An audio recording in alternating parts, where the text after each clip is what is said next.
Hello students, welcome to my YouTube channel NAP BSc maths lecture.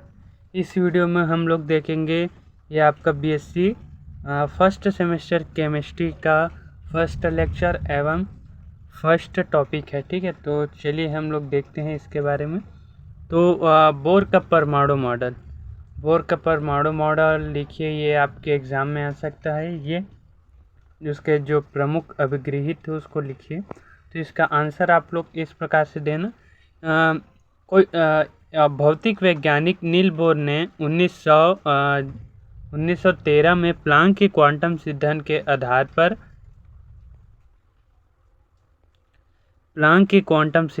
के आधार पर एक model प्रस्तुत किया, जिसके निम्नलिखित प्रमुख अभिगृहित या बोल सकते हैं सिद्धांत थे। तो पहला उन्होंने बताया कि जो परमाणु है, परमाणु के नाभिक के चारों ओर, देखिए कोई परमाणु है, ये परमाणु है, ठीक है। तो इसके सेंटर में क्या होता है? नाभिक। तो इस नाभिक के चारों ओर इस नाभिक के चारों ओर जो इलेक्ट्रॉन है वो क्या है? एक वृत्ताकार कक्ष में घूमता है, ठीक है, वृत्ताकार कक्ष में घूमता है। और इन कक्षकों को हम लोग क्या कहते हैं? कोष कहते हैं। तो ये आपका पहला उसके परमाणु मॉडल की प्रमुख अभिक्रिया है कि नाभिक के चारों ओर क्या होता है? जो इलेक्ट्रॉन वृत्ताकार कक्ष में घूमते हैं। और इन कक्षकों को क्या कहते हैं? इन कक्षकों को कक्षक कहते हैं, ठीक है। सेकंड है, इलेक्ट्रॉन केवल कुछ जो ये नाभिक के चारों जो इलेक्ट्रॉन घूमते हैं वो केवल कुछ निश्चित कक्षाओं में ही घूमते हैं, ठीक है, एक निश्चित कक्षाओं में ही घूमते हैं, वे किसी भी कक्ष में नहीं घूम सकते। यह उसका दूसरा जो सिद्धांत है, अभिग्रहता का सेकंड पॉइंट है। और थर्ड, उन्होंने माना कि जो प्रत्येक कक्ष की एक निश्चित ऊर्जा होती है, ठीक है, जितने भी कक्षक है उसकी एक निश्चित ऊर्जा होती है। इन कक्षकों को ऊर्जा स्तर कहते हैं और इन्हें KLMN या फिर 1 2 3 4 से हम लोग रिप्रेजेंट करते हैं। ये उसका थर्ड उन्होंने माना था।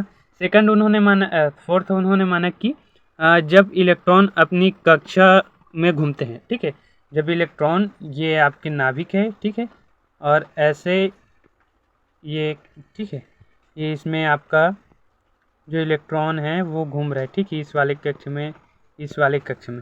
तो वे कहते हैं कि जब इलेक्ट्रॉन अपनी कक्षा में घूमते हैं तब वो उसकी ऊर्जा क्या होती है? इलेक्ट्रॉन की स्थिर रहती है, ठीक है, ऊर्जा में कोई परिवर्तन नहीं। इसलिए इन कक्षकों को क्या कहते हैं? स्थायी कक्षक कहते हैं, ठीक है। फिफ्थ, उन्होंने माना कि जो इलेक्ट्रॉन है अपनी जो कक्ष में घूमते समय ना तो ऊर्जा का उत्सर्जन करते हैं और न ही अवशोषण करते हैं, ठीक है। यह उन्होंने माना कि जो इलेक्ट्रॉन है जब अपनी कक्षा में चारों ओर घूमते हैं तो ना तो इलेक्ट्रॉन यानी कि ऊर्जा का उत्सर्जन करते हैं और न ही उत्सर्जन करते हैं, अवशोषण या उत्सर्जन दोनों ही नहीं करते। ये इलेक्ट्रॉन ऊर्जा का अवशोषण या फिर उत्सर्जन तभी करता है जब वो इलेक्ट्रॉन एक उच्च स्तर से दूसरे उच्च स्तर में जाता है, ठीक है। अब ये, ठीक है, यहाँ पर देखिए इसे,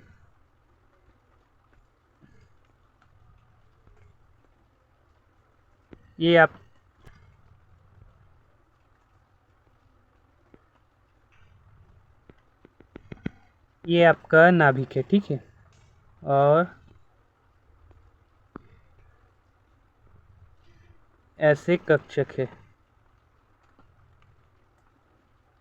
ठीक है, और इसमें जो इलेक्ट्रॉन है वो मोशन कर रहे हैं, ये ऐसे।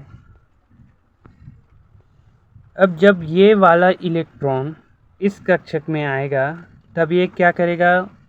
ऊर्जा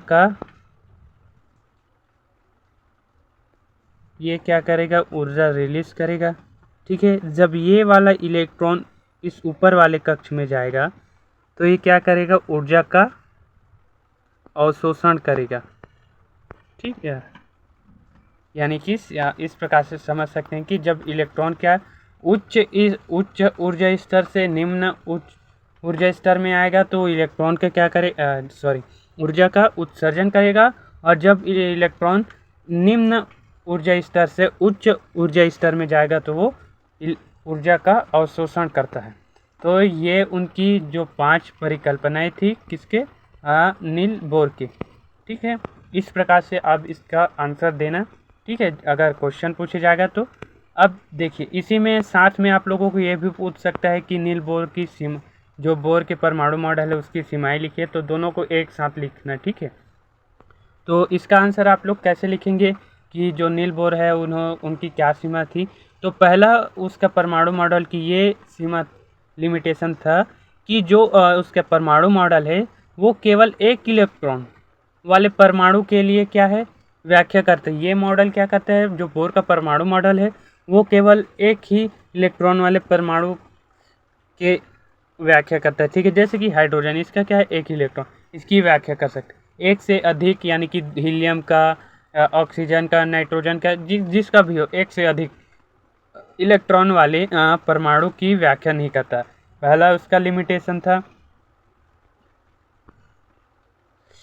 सेकंड उसका लिमिटेशन था कि बोर के परमाणु मॉडल क्या है, ये बोर ने जो सिद्धांत दिए थे वो जीवन प्रभाव तथा स्टार का प्रभाव की सफलतापूर्वक व्याख्या नहीं कर सकता, या जो स्टार का प्रभाव है, जीवन प्रभाव, इसकी वे अच्छी तरह से व्याख्या नहीं कर सकता। ठीक है, सेकंड थर्ड लिमिटेशन है उसकी कि ये स्पेक्ट्रम की, जो स्पेक्ट्रम होता है उसकी सूक्ष्म रेखाओं की व्याख्या करने में असफल है। जो हम हाइड्रोजन स्पेक्ट्रम होता है, या ठीक है, तो उसके जो सूक्ष्म रेखा होती है उसकी ये व्याख्या नहीं कर सकता। फोर्थ है, यह मॉडल हाइजेनबर्ग के अनिश्चितता सिद्धांत के विपरीत है। फिफ्थ है कि जो यह मॉडल इलेक्ट्रॉन की तरंग प्रकृति की व्याख्या नहीं कर सकता। और थर्ड है कि यह मॉडल परमाणु में इलेक्ट्रॉन के विन्यास और वितरण की भी व्याख्या नहीं करता है।